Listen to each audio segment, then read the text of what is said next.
నమస్తే. ఏబిఎన్ ప్రేక్షకులకి ఉగాది శుభాకాంక్షలు. ప్రతి జీవితం ఒక పండగలా సాగాలనుకుంటాం. మరి కాలమే ఒక పండగలా కదిలి వస్తే అదే ఉగాది అవుతుంది. ఇదో విలువైన సీజన్. వేప పూయాలన్నా, కోకిల కుయ్యాలన్నా, మామిడి కాయాలన్నా, పచ్చడి చేయాలన్నా ఇదే మంచి తరుణం. అవునండి, అసలు మన సంప్రదాయంలో కాలము ప్రకృతి కలిసిపోయి కనిపిస్తాయి. ప్రకృతి జీవితాన్ని గడపమంటుంది, కాలమేమో జీవిత రహస్యాన్నే తెలుసుకోమంటుంది. మరి కాలానికి ల్యాండ్ మార్క్ లాంటి ఈ ఉగాది శుభవేళ కాలం గురించి మాట్లాడుకోవాలి కదా. కాలం కథల్లోకి వెళదామా? కాలం తనలో చాలా రహస్యాలు దాచుకుంటుంది. అసలు కాలం అనేదే ఒక పెద్ద రహస్యం. అందుకే మన చుట్టూ కాలం ఆధారంగా సాగే కథలెన్నో కనిపిస్తాయి. అవి పురాణ కథలు కావచ్చు, టైం మెషిన్ కథలు కావచ్చు. వింటే అద్భుతం అనిపిస్తాయి, నమ్మడానికి కష్టం అనిపిస్తాయి. ఫర్ ఎగ్జాంపుల్, మాయాబజార్ సినిమా చూశారు కదా. అందులో బలరాముడు ఆయన భార్య రేవతి గుర్తున్నారు కదా. వాళ్ళ ఇద్దరి మధ్య ఏజ్ డిఫరెన్స్ ఎంతో తెలుసా? 10-20 కాదు, కొన్ని వేల సంవత్సరాలు. అరే, భార్యకి భర్తకి మధ్య ఏజ్ డిఫరెన్స్ అంత ఎక్కువగా ఎలా ఉంటుందండి? మన పురాణాల్లో రాముడి కంటే సీత పెద్దదని అంటూ ఉంటారు. ఓకే, ఏజ్ డిఫరెన్స్ కాస్త ఉందేమో, అంతేగాని భర్త కంటే భార్య వేల ఏళ్లు పెద్దదంటే ఈ భారతం భాగవతం నమ్మడమేలా? ఇదంతా పుక్కిటి పురాణం అని కొట్టిపారేస్తున్నారా?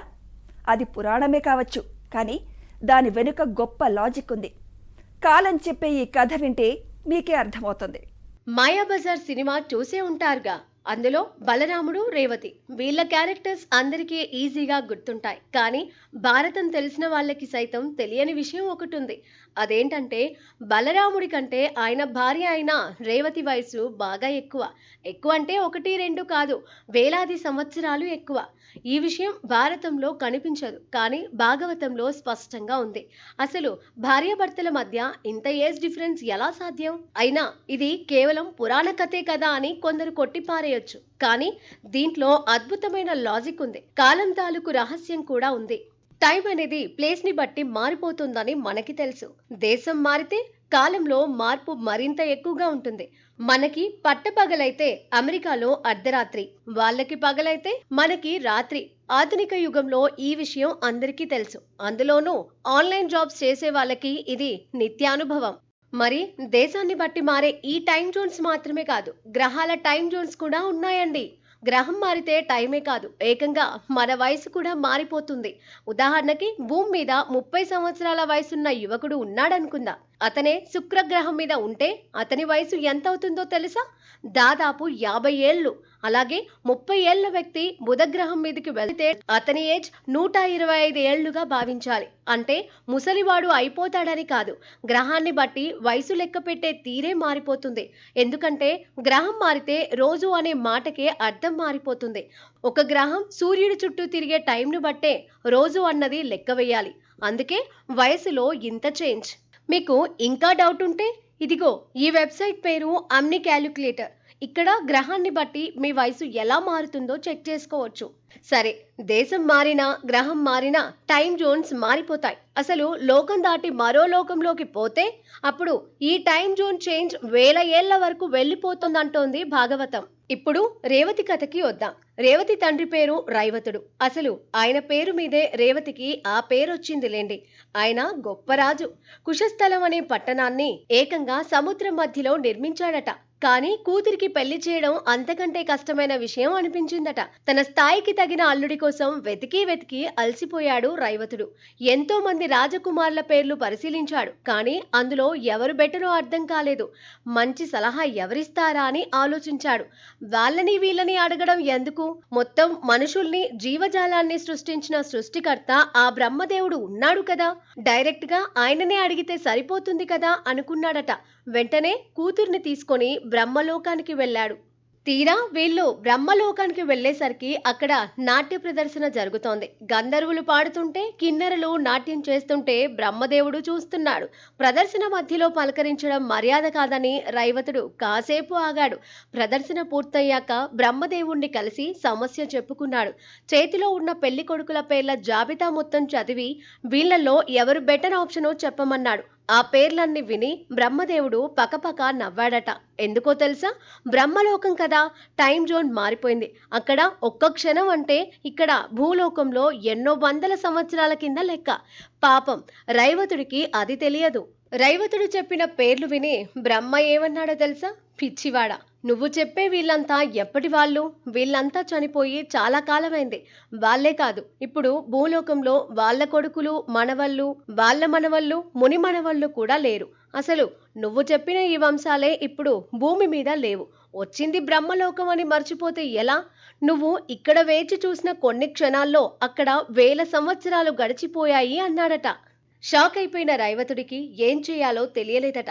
అప్పుడు బ్రహ్మదేవుడే సలహా ఇచ్చాడట. నువ్వు భూలోకానికి తిరిగి వెళ్ళు. నువ్వు అక్కడికి చేరే సమయానికి ద్వాపర యుగం నడుస్తూ ఉంటుంది. విష్ణువు అవతారమైన శ్రీకృష్ణుడు అక్కడ ఉన్నాడు. ఆయన సోదరుడైన బలరాముడు నీ కుమార్తెకి వరుడుగా సరిపోతాడు. ఆయనకిచ్చి పెళ్లి చెయ్యి అన్నాడట. ఇక చేసేదేముంది? రైవతుడు భూలోకానికి తిరిగి వచ్చి తన కుమార్తె రేవతిని బలరాముడికిచ్చి పెళ్లి చేశాడు. అది సంగతి. అందుకే వాళ్ళిద్దరి మధ్య అంత ఏజ్ డిఫరెన్స్. కొందరికి ఇదేదో పుక్కిటి పురాణం కథలా కనిపించవచ్చు, కానీ దీంట్లో విజ్ఞానం ఉంది. ప్లేస్ని బట్టి టైం ఎలా మారుతుందో చెప్పే లాజిక్ ఉంది. అంతేకాదు, ఇలాంటి కథలు విన్నప్పుడు అసలు ఈ అనంతకాలంలో మన జీవితం ఎంత చిన్నదో మనిషికి అర్థమవుతుంది. మనసు విశాలమవుతుంది. ఓ పక్క విజ్ఞానం ఇస్తూనే మరో పక్క ఉన్నతమైన భావాలు కలిగిస్తుంది మన సంప్రదాయం. మరి కాలానికి ఉన్న శక్తిని చెప్పే ఇలాంటి కథల్ని ఉగాది పండుగ రోజున తలుచుకోవడం ఎంతో మంచిదండోయ్. September, October, November, December.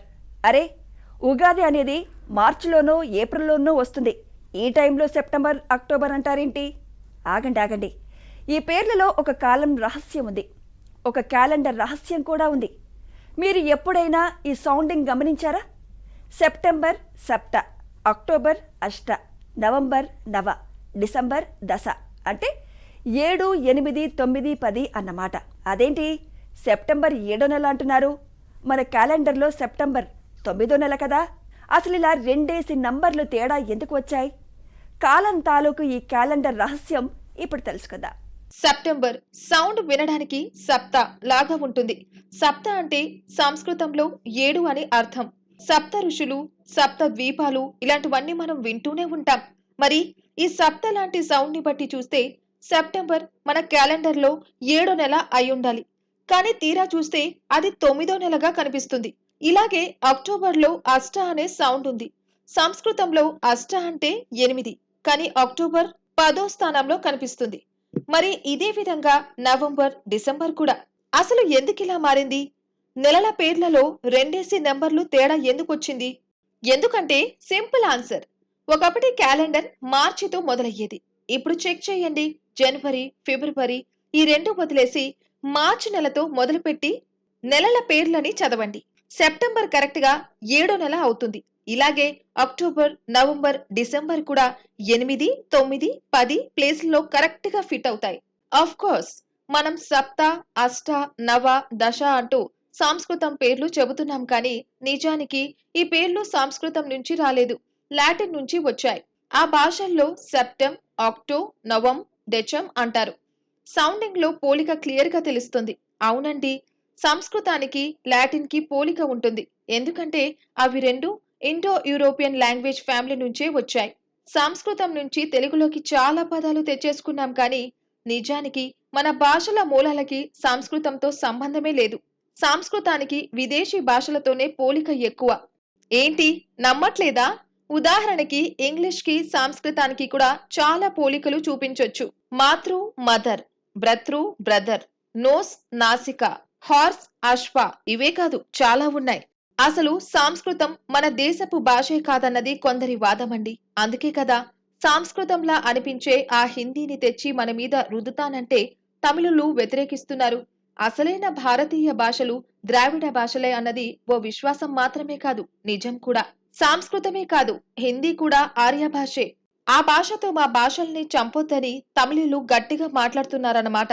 Ugadi విషయానికి వస్తే అసలు ఉగాది అనే పేరు ఎందుకొచ్చింది? ఎందుకంటే ఇది ఓ కొత్త సంవత్సరానికి ప్రారంభం, అంటే ఒక యుగానికి ఆది. అదే ఉగాది అయ్యింది.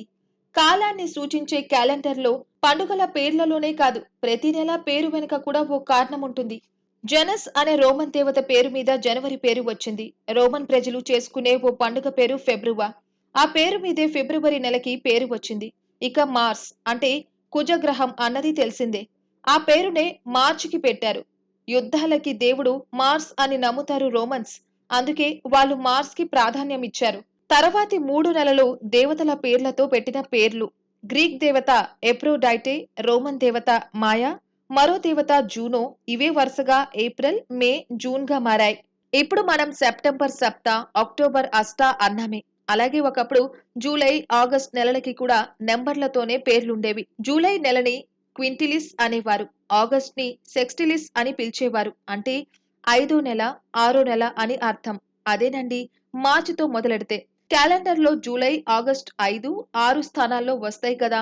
ఆ నెంబర్లు తీసేసి రోమన్ చక్రవర్తులైన జూలియస్ సీజర్ పేరు జూలైకి, ఆగస్టస్ పేరుని ఆగస్ట్ కి పెట్టారు. అయితే సెప్టెంబర్, అక్టోబర్, నవంబర్, డిసెంబర్ల పేర్లు మాత్రం 7, 8, 9, 10 అనే నెంబర్లుగా మిగిలిపోయాయి. జనవరి, ఫిబ్రవరి ఇప్పుడు మనం మొదటి నెలలుగా చెబుతున్నాం. కానీ అప్పుడవి చివర్లో ఉండేవి. అవి కాస్త మొదటికి వచ్చి చేరడంతో ఇప్పటి క్యాలెండర్ రెడీ అయిందన్నమాట. ఉగాది లాంటి పండగలన్నీ కాలానికి కొలమానాలే. అసలు కాలానికి మనిషి ఎందుకింత ప్రాధాన్యం ఇవ్వాలి? ఎందుకంటే కాలం చాలా విశాలమైనది. దాని గురించి ఆలోచిస్తే మన మనస్సు విశాలమవుతుంది. కాలం అనంతమైనది. దాన్ని ధ్యానిస్తే ఈ అనంత విశ్వంలో మనమెవ్వరన్నది మనకి తెలుస్తుంది. అవును, కాలం చాలా గొప్పది. అది మనలో ఉండే చిన్న చిన్న వ్యక్తిత్వాల్ని, పెద్ద పెద్ద గర్వాల్ని అన్నిటినీ అరక్షణంలో తుడిచిపెట్టేయగలదు. మామూలు మనిషిని మహాత్ముణ్ణి చేయగలదు. మహాత్ముణ్ణి సైతం మరింత గొప్పవాడిగా మార్చగలదు. మరి అలాంటి ఓ గొప్ప కాలం కథ ఇప్పుడు తెలుసుకుందాం. మనిషి కొన్ని సందర్భాల్లో గర్వానికి గురవుతూ ఉంటాడు. వినయం ఉన్న వ్యక్తి కూడా విజయం సాధించినప్పుడు కొంచెం అహంకారం ఫీలవుతాడు. మామూలు మనుషులే కాదండి, మహాత్ములు కూడా అప్పుడప్పుడు అహంకారానికి లోనవుతారు. వాళ్ళు ఎంతటి వాళ్లైనా గర్వం కొంత మాత్రమే ఉన్నా చెడ్డగుణం చెడ్డగుణమే కదా. మరి గర్వాన్ని పోగొట్టుకోవాలంటే అందుకు ఒక పవర్ఫుల్ టూల్ ఉంది. అదేంటో తెలుసా? కాలం. అవునండి, మీరే ఆలోచించండి. గర్వంతో మనసు ఎగిరిపడేటప్పుడు కాలం గురించి కాసేపు ఆలోచిస్తే చాలు, కంట్రోల్లోకి వచ్చేస్తుంది. ఈ విశాల విశ్వంలో మన ఉనికి ఎంత? ఈ అనంత కాలంలో మన బతుకు ఏ పాటిది అన్న విషయాన్ని కరెక్ట్గా ఆలోచించుకోగలిగితే ఈ అహంకారాలన్నీ ఆటోమేటిక్గా తగ్గిపోతాయి. కాలం కథలో భాగంగా ఇప్పుడు అద్భుతమైన కథ చెప్పుకుందాం. ఓ గొప్పవాడి గర్వాన్ని కాలం ఎలా అణిచివేసిందో ఈ కథలో మనం తెలుసుకోవచ్చు. నిజంగా ఈ కథ చాలా గొప్ప కథ. ఆయన కూడా చాలా గొప్పవాడే. మరెవరో కాదండి, హనుమంతుడు. హనుమంతుడు లేనిది రామాయణమే లేదు. ఆయన అనితర సాధ్యుడు. ఎవరూ చేయలేని పనిని సాధించాడు. అంత సముద్రాన్ని లంఘించి లంకకి వెళ్ళాడు. సీతని కనిపెట్టాడు. రావణుణ్ణి హెచ్చరించాడు. లంకని తగలబెట్టాడు. సూక్ష్మ రూపంలో సీతమ్మని కలుసుకొని చూడామణి తీసుకున్నాడు. ఇచ్చిన పనిలో సక్సెస్ అయ్యాడు. అలాంటిలాంటి విజయం కాదది. సక్సెస్ సాధించిన సంతోషంలో సముద్రం మీద ఎగురుతూ తిరుగు ప్రయాణం మొదలుపెట్టాడు. అదిగో అప్పుడొచ్చింది ఆయన మనసులోకి. ఏంటది? అదేనండి, గర్వం. హఠాత్తుగా హనుమంతుడికి చాలా గర్వం కలిగిందట. తనని తనే పొగుడుకున్నాడట. అరే, ఈరోజు నేను సాధించింది ఎవడైనా కలలో సైతం సాధించగలడా? చూసి రమ్మంటే కాల్చి రాగలిగాను. ఈ పనిని సుగ్రీవుడు చేయలేడు, జాంబవంతుడు చేయలేడు. అంతెందుకు, అసలు నా సహాయం లేకపోతే ఆ రాముడైనా సీతని కనిపెట్టగలడా అని అనుకున్నాడు. అంతే, మహాబలవంతుడే అయినా మనసులోకి గర్వం రాగానే శరీరంలో కొంచెం నీరసం అనిపించిందట. బాగా దాహం వేసిందట. కింద చూస్తే సముద్రం. తాగే నీళ్లు ఎక్కడ దొరుకుతాయి అని చూశాడు. ఆశ్చర్యంగా ఆ కింద సముద్రం మధ్య ఒక దీవి కనిపించింది. దీవి మధ్యలో ఓ ముని పర్ణశాల కూడా కనిపించింది. అరే, ఇదేంటి, ఇలాంటి పర్ణశాల ఒకటుందా? ఇంతకు ముందు గమనించనే లేదే అనుకున్నాడు. ఆశ్చర్యపోతూ దీవి మీదకి ల్యాండ్ అయ్యాడు. పర్ణశాలలోకి వెళ్లి చూశాడు. అక్కడ వస్తువులేం లేవు. కొన్ని బిందెలు మాత్రం ఉన్నాయి. కొన్ని ఖాళీ బిందెలు, కొన్నేమో నీళ్లున్న బిందెలు. అక్కడే ఒక ముని ధ్యానంలో ఉన్నాడు. హనుమంతుడు వచ్చిన అలికిడికి ఆయన కళ్ళు తెరిచాడు. స్వామి, ప్రయాణం మధ్యలో ఉన్నాను. చాలా దాహంగా ఉంది. కొంచెం మంచినీళ్లు తాగొచ్చా అని అడిగాడు హనుమంతుడు. సరే అన్నట్టు తల ఊపాడు ఆ ముని. కాని తాగడం ఎలా? గ్లాసులు లేవు, లోటాలు లేవు. నీరు తాగాలంటే దోసిలితోనే తీసుకొని తాగాలి. చేతిలోనేమో సీతాదేవి ఇచ్చిన చూడామణి ఉంది. అది తడిసిపోకూడదు కదా. మరి ఎక్కడ పెట్టాలి? అక్కడ కుర్చీలు లేవు, బల్లలు లేవు. హనుమంతుడు కన్ఫ్యూజ్ అవుతుంటే ఆ మునే చెప్పాడు, అదుగో ఆ ఖాళీ బిందె పొడిగానే ఉంది, అందులో వేసుకో, నీళ్లు తాగాక తీసుకో అన్నాడు. సరే అని చూడామణిని నెమ్మదిగా ఆ ఖాళీ బిందెలో ఉంచి నీళ్లున్న బిందెలోంచి నీళ్లు తీసుకుని తాగేశాడు హనుమంతుడు. హమ్మయ్యా, దాహం తీరింది. మునికి కృతజ్ఞతలు చెప్పి వస్తాను స్వామి అన్నాడు. చూడామణి తీసుకొని వెళ్ళిపోదామని ఖాళీ బిందెలో చెయ్యి పెట్టాడు. కాని షాక్. ఏంటో తెలుసా? బిందెలో ఒకటి కాదు, వేల కొద్దీ వస్తువులు చేతికి తగులుతున్నాయి. బయటికి తీసి చూస్తే అరే, అన్నీ చూడామణులే. పైగా అన్నీ ఒక్కలాగే ఉన్నాయి. అరెరే, ఇందులో సీతాదేవి తనకిచ్చిన అసలైన చూడామణి ఏది? అయినా బిందెలో చూడామణులు ఉండడమేంటి? నేనేమైనా కలగంటున్నానా అనుకున్నాడు. ఆశ్చర్యం కలిగింది, కోపం కూడా వచ్చింది, ముని మీద అనుమానం కూడా వచ్చింది. ఏంటి స్వామి ఈ మాయ? బిందెలో ఒకటే కదా చూడామణి వేశాను, మరి ఇన్ని ఉన్నాయేంటి? ఇదేమైనా మాయ బిందా? లేక నువ్వే మాయ మునీశ్వరుడివా? ఇందులో నా అసలు చూడామణి ఏదో చెప్పకపోతే ఊరుకోను అన్నాడు. ముని నవ్వి, నాయనా, నేను మాయావిని కాదు. ఈ కాలమే ఒక మాయ. నా పేరు అనంత సాక్షి. అనంతకాలంగా ఇక్కడే ఇదే పర్ణశాలలో ఉంటున్నాను. ఈ అనంత కాలగమనంలో, ఈ సుదీర్ఘమైన సృష్టి క్రమంలో రామాయణ గాథ ఎన్నోసార్లు జరిగింది. అది ఎన్నిసార్లు జరిగిందో అనంతంగా ఇక్కడ ఉన్న నాకే గుర్తులేదు. ఎన్నిసార్లు సీతాపహరణం జరిగిందో, ఎంతమంది రావణులు, ఎంతమంది సీతల్ని అపహరించారో లెక్క తేలడం లేదు. ప్రతిసారి తిరుగు ప్రయాణంలో దాహంతో ఓ హనుమంతుడు రావడం, ఈ బిందెలో చూడామణిని దాచుకోవడం, నా చూడామణి ఏది ఏది అని నన్ను ప్రశ్నించడం, ఇదే తంతు జరుగుతోంది. నువ్వు ఎన్నో హనుమంతుడివో, నువ్వు ఏ చూడామణి తెచ్చావో నాకేం తెలుసు? తెచ్చినవాడివి నువ్వే చూసుకో అని ధ్యానంలోకి వెళ్ళిపోయాడు. ముని మాటలు విని అంతటి హనుమంతుడికి తల తిరిగిపోయింది. ఏంటి, ఈ అనంతమైన సృష్టిలో రామాయణం ఎన్నోసార్లు జరిగిందా? సీతాపహరణం, సీతాన్వేషణం కూడా మళ్లీ మళ్లీ జరిగాయా? ఎన్నో యుగాల్లో ఎందరో హనుమంతులు ఇప్పుడు తాను చేసినట్టు ఇదే పని చేశారా? ప్రతిసారి దాహంతో ఇక్కడ ఆగారా? ఏం మాయ ఇది? ఈ ముని చెప్పినదే నిజమైతే ఈ అనంతకాలంలో నేను ఎన్నో హనుమంతుడిని. అంటే ఈ అనంత సృష్టిలో నేను ఓ చిన్న పాత్ర మాత్రమేనా? అరే, ఈ మాత్రానికే ఎంత గర్వపడ్డాను అనుకున్నాడు. ఆయన మనసులోని గర్వం మొత్తం మాయమైపోయింది. అప్పుడు బిందెలో చెయ్యి పెడితే ఒకటే చూడామణి ఉందట. అది తీసుకొని ఆనందంగా పైకి ఎగిరాడు. అప్పుడు కిందికి చూస్తే సముద్రంలో తను చూసిన ఆ దీవి లేదు, పర్ణశాల లేదు. తన గర్వానికి కాలం చెప్పిన సమాధానం ఆయనకి అర్థమైంది. అప్పుడు తన శరీరంలాగే మనసు కూడా ఉన్నత స్థితిలో విహరించింది.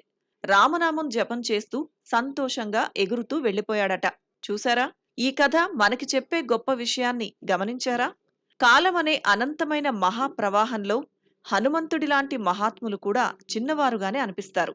మరి జీవితంలో చిన్న చిన్న విషయాలకి గర్వపడిపోయే మనం ఈ అనంతకాలంలో ఎంత చిన్నవాళ్లం? ఇది గుర్తిస్తే మనిషిగా ఎదుగుతాం. అవును, మనిషి చిన్నగా ఉండొచ్చు, కాని మనసు పెద్దదైనప్పుడు మహాత్ముడిగా మారుతాడు. అలా మనని గొప్పవాళ్లుగా మార్చే శక్తి కాలానికి ఉంది. ఈ ఉగాది శుభవేళ అహంకారాలు, గర్వాలు పక్కన పెట్టి ఆ అనంత కాలానికి వినయంగా నమస్కరిద్దాం. ఏమంటారు? కొంతమంది ఎప్పుడు ఇది చేయాలి, అది చేయాలి, కానీ టైం సరిపోవడం లేదు అంటూ వర్రీ అవుతూ ఉంటారు. మరోపక్క కొంతమంది తక్కువ టైంలోనే ఎక్కువ పనులు చక్కబెట్టేస్తూ ఉంటారు. నిజం చెప్పాలంటే ప్రధానికి ఉండేది అదే టైం, సామాన్య పౌరుడికి లభించేది అదే టైం. పెద్ద బిజినెస్ మ్యాన్కి ఉండేవి అవే 24 గంటలు, పేదవాడికి దొరికేవి అవే 24 గంటలు. కానీ పనుల్లో తేడా, విజయాల్లో తేడా. అసలు ఏంటి కాలం రహస్యం? ఈ రహస్యాన్ని చెప్పే ఓ అద్భుతమైన కథ గురించి ఇప్పుడు తెలుసుకుందాం. పార్కులో ప్రియురాలి గురించి ఎదురుచూసే ప్రేమికుడికి ప్రతి నిమిషం కూడా నెమ్మదిగా నడుస్తున్నట్లు అనిపిస్తుందట. కాని తీరా ఆ అమ్మాయి వచ్చాక గంటల కొద్ది టైం వెంట వెంటనే గడిచిపోతుంది. అంటే దీని అర్థమేంటి? కాలం అనేది మన మనసులోనే ఉంటుంది. టైం అనేది అన్ని వేళలా ఒకటే. కాని ఆనందంగా ఉంటే తొందరగా గడిచిపోయినా ఫీల్ వస్తుంది. బోర్ కొడితే అస్సలు టైం గడవట్లేదే అనిపిస్తుంది. అంతా మనసులోనే ఉంది. అదే మ్యాజిక్. మనసుని కాన్సంట్రేట్ చేస్తే కాలం మన గ్రిప్లోకి వస్తుంది. ఎంతటి టార్గెట్ అయినా తక్కువ టైంలో రీచ్ అయిపోవచ్చు. మరి ఈ విషయాన్ని చెప్పే కథ ఒకటి మన పురాణాల్లో ఉంది. పూర్వం కట్వాంగుడనే రాజు ఉండేవాడు. అతను మహావీరుడు. ఎంత వీరుడంటే దేవతలకి రాక్షసులకు యుద్ధాలు జరిగితే దేవతలు ఈయన్ని హెల్ప్ అడిగేవారు. ఓసారి ఇలాగే యుద్ధంలో హెల్ప్ చేస్తే దేవతలు ఆయన్ని వరం కోరుకోమన్నారు. నాకు పెద్ద కోరికలేమీ లేవు, ఎంతకాలం బతుకుతానో మాత్రం తెలుసుకోవాలని ఉంది అన్నాడు కట్వాంగుడు. ఓస్ ఇంతేనా, ఇప్పుడే చెప్పేస్తామన్నారు దేవతలు. తీరా దేవతలు దివ్య దృష్టితో చూస్తే మనవాడి ఆయుష్ ఆ రోజుతో అయిపోతుందని వాళ్ళకి తెలిసింది. కేవలం ఒక ముహూర్త కాలం మాత్రమే అతను బతుకుతాడు. దేవతలు చెప్పలేక ఈ విషయాన్ని కట్వాంగుడికి చెప్పారు. కట్వాంగుడు ముందు కంగు తిన్నాడు. కాని వీరుడు కదా, కలవరపడకుండా ఆలోచించాడు. ఈ కాస్త టైంలో ఏం చేయగలను అని తీవ్రంగా ఆలోచించాడు.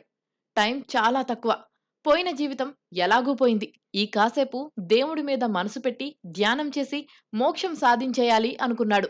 దేవతల సాయంతో వెంటనే భూలోకం చేరిపోయాడు. వస్తూనే విషయం అందరికీ చెప్పి అన్నీ వదిలేశాడు. తీవ్రమైన వైరాగ్యం తెచ్చేసుకున్నాడు. చుట్టాల్ని, స్నేహితుల్ని అందరినీ వదిలి మనసు మొత్తం దేవుడి మీదే పెట్టాడు. తీవ్రమైన ధ్యానంలో మునిగిపోయాడు. అప్పుడు జరిగిందండి మ్యాజిక్. త్రికర్ణ శుద్ధితో కట్వాంగుడు చేసిన ఆ తీవ్రమైన తపస్సు వల్ల ఆ కాసేపట్లోనే కట్వాంగుడికి మోక్షం లభించేసి 2 గడియల కాలంలోనే ఆయన దైవంలో ఐక్యమయ్యాడట. అదే అద్భుతం. సాధారణంగా భక్తులు మోక్షం కోసం ఏళ్ల తరబడి సాధన చేస్తారు. అలాంటిది మనసుని కాన్సంట్రేట్ చేసి కేవలం 2 గడియల్లో మోక్షం సాధించగలిగాడు కట్వాంగుడు. పురాణ కథల్ని పుక్కిటి పురాణాలంటూ కొట్టేస్తారు కొందరు. కాని వాటిలో గొప్ప సత్యాలుంటాయి.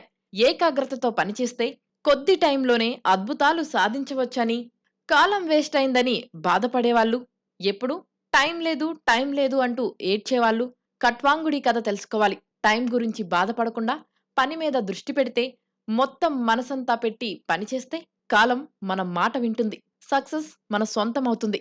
కట్వాంగుడి కథ మనకు చెప్పే మంచి మాట ఇదే. అదండి కాలం కథ.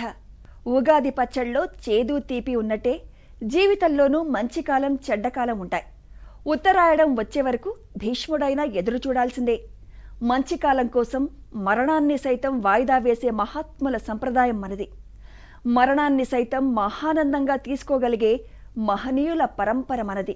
అందుకే ఓ గొప్ప సినీ రచయిత అన్నాడు, చేదైనా గానీ ఇష్టంగానే తీసుకుంటున్నామంటే అదే ఉగాదని. ఈ ఉగాది మీకు మంచి కాలం తేవాలని, మీకు మంచి విజయాలు రావాలని ఆశిస్తూ సెలవు తీసుకుంటున్నాం. నమస్కారం.